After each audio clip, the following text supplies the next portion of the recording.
Bien, las 9:43 de la noche. Y ahora vamos a conversar con Paloma Valencia, analista política, abogada y senadora colombiana. Buenas noches, Paloma.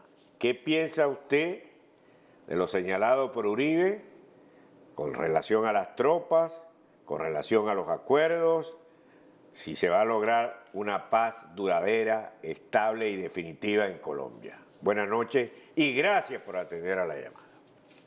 Muy buenas noches, muy complacida de poder estar en este programa Mira TV y extenderle un saludo a todo el equipo, a todos los televidentes. Yo creo que el tema aquí es que los colombianos todos queremos la paz. La pregunta es si la fórmula de impunidad, de premio a los violentos que ha pactado el gobierno con las FARC le sirve en el mediano y en el largo plazo a las FARC, a Colombia, porque ahí está el gran tema. Una cosa es la cuestión de qué necesitan las FARC para firmar, para dejar de asesinar colombianos, y otra muy distinta, lo que necesita Colombia para consolidar la paz. Yo creo que el ejemplo de que los criminales de lesa humanidad, aquellos que dinamitaron los pueblos de Colombia, que en medio de los mercados ponían bombas, que encerraron ciudadanos en las iglesias y le prendieron candela a esas iglesias, que secuestraron colombianos y los tuvieron prácticamente en campos de concentración, que reclutaron los niños, que forzaron las niñas a la guerra y las obligaban a hacerse todo tipo de abortos. La pregunta es si esa gente, después de firmar el acuerdo, puede quedar simplemente libre, quitarse el uniforme lleno de sangre y pasar a la política como si no hubiera pasado nada. Yo creo que para Colombia es sumamente grave el precedente de que el crimen de lesa humanidad termina convirtiéndose en una puerta abierta para entrar a la política y que la violencia facilita el acceso a la política de los violentos. Senadora, discúlpeme, si puede bajarle un poco al volumen allá a su transmisor, le agradeceríamos mucho porque está saliendo un eco. Quería comentar de ella, popayaneja, y también nieta del expresidente Guillermo León Valencia, para quienes de pronto no saben este dato. Senadora, yo quiero preguntarle a usted qué se siente usted como senadora de la República de que las mayorías del Congreso estén prácticamente vendiendo a la patria por una mermelada, que son esos 27 millones con retroactividad a enero en este momento. Pues es sumamente triste para Colombia ver que el debate político no se da en el Congreso de la República, sino que se negocia en los escritorios de los ministros que van transando con los congresistas.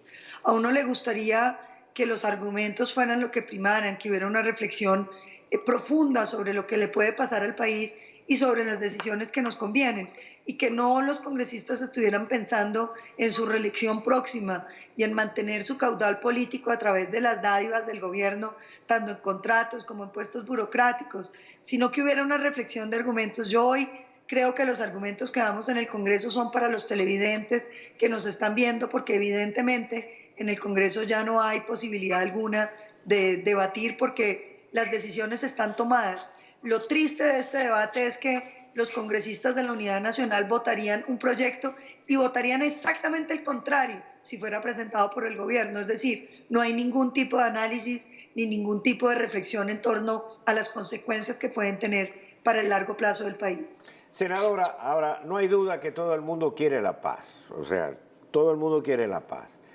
Ahora, ¿cuán cierto estos acuerdos pueden garantizar una paz estable y duradera? Porque también hay una premura por un gobierno de tratar de llegar a un acuerdo. Y la guerra ha sido larga, muy larga, evidentemente, pero la negociación de estos acuerdos toma muchos años. Contadora tomó muchos años, y con intervención de terceros que fueron buscados de mutuo acuerdo. ¿Por qué el presidente Santos tiene la premura de querer resolverlo? ¿Será porque ya tiene todo garantizado para que sea una paz estable? ¿O por el simple egoísmo de llevarse un éxito, aunque sea efímero y poco duradero en el tiempo? Yo creo lo segundo. Yo creo que el presidente Santos le ha puesto a esto todo el acelerador, ha cedido cosas que no se podían ceder, ha entregado y ha capitulado asuntos del Estado de Derecho y del futuro de Colombia que eran impensables, como entregarle a las FARC, por ejemplo, la posibilidad de conformar un tribunal para juzgar a los colombianos. Creo que eso es absolutamente pues fuera de lo común, pero lo hace porque él tiene un afán y un tiempo limitado. Él no está pensando en el bien de Colombia, sino en los logros de su gobierno. Y creo que ese es un tema bien complejo en el sistema político, y es los políticos tienen que cumplir en el término que están, y entonces a veces empiezan a correr y a cometer errores porque el término no coincide con los plazos reales de la solución de los problemas. Y en la reflexión en torno a si este es un acuerdo que garantice estabilidad para Colombia, yo creo que no, porque primero da un mal ejemplo. Uno, ¿cómo le va a decir a una persona que comete un crimen, no sé, que se roba un carro, que lo va a meter a la cárcel por ese robo, cuando los grandes criminales, los crímenes de lesa humanidad no pagaron cárcel? ¿Cómo le va a decir a un muchachito de esos que hoy está en las bandas criminales, dedicado al microtráfico, la microextorsión, que ese camino es cerrado, que no cometa esos delitos, cuando a los grandes traficantes, a los grandes extorsionistas, termina el Estado entregándole todo tipo de concesiones? Un muchacho joven que está en el campo colombiano, en situación de pobreza, con todas las dificultades, que ha visto a su padre pasar dificultades toda su vida, ¿qué va a pensar cuando al final de la vida los beneficios le llegan a aquel que estuvo en la guerrilla, delinquiendo, asesinando colombianos, y en cambio la situación de su padre sigue siendo la misma, de dificultades económicas? Le estamos dando un mal mensaje a los colombianos, y yo creo que esto va a traer una inmensa ola de delincuencia común, que le pueden poner cualquier nombre, pero que finalmente los grupos ilegales, los grupos violentos en el país están recibiendo el mensaje.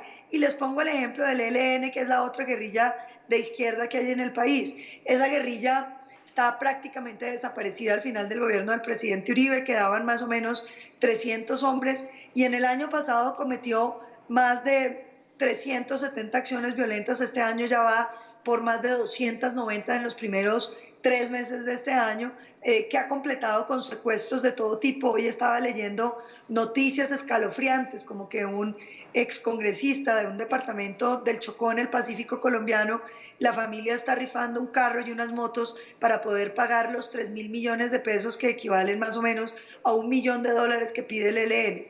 El premio para toda la violencia del ELN es que también le conceden una negociación, y lo grave de esa negociación es que la anuncian desde Venezuela, y 2 días después de que anuncian esa negociación, el clan Úsuga, que es una banda criminal adicional, anuncia que ellos tienen 6.000 hombres, hacen un paro armado en 4 departamentos de Colombia, y le dicen al gobierno que con ellos también tienen que negociar. Nos están llevando a la destrucción del Estado de Derecho.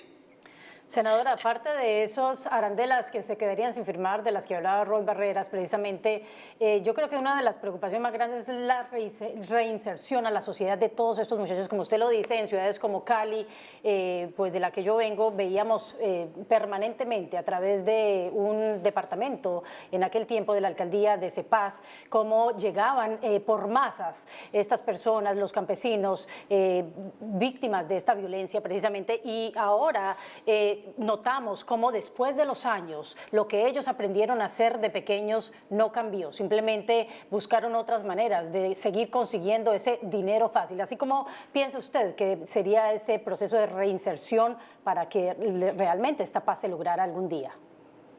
Creo que es un proceso bien difícil. Sin embargo, hay que decir que Colombia ha tenido algún tipo de experiencia en estos temas. Durante el gobierno del presidente Uribe se desmovilizaron más de 50.000 hombres en armas, con un índice de reincidencia más o menos del 20%, que es bajo. Sin embargo, eso tiene unos retos muy grandes, y es en dónde lo traes y cuál es el efecto que tiene sobre esas sociedades. Porque hay una enorme preocupación entre los colombianos jóvenes, por ejemplo, que no tienen oportunidades, que no tienen empleo. Colombia tiene uno de los niveles de desempleo juvenil más altos de toda Latinoamérica.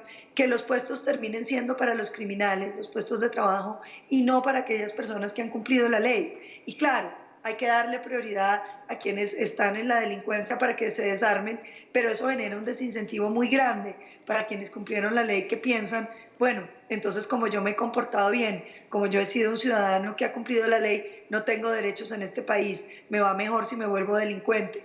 Y creo que ese mensaje puede ser muy complicado en el mediano plazo y en el largo plazo del país. Efectivamente. Bien, muchísimas gracias, senadora. Lo cierto es que todos los que queremos a Colombia queremos que haya una paz, pero que sea una paz estable y duradera. Gracias, senadora, por habernos acompañado esta noche. Son las 9:53 de la noche, una brevísima pausa y seguimos.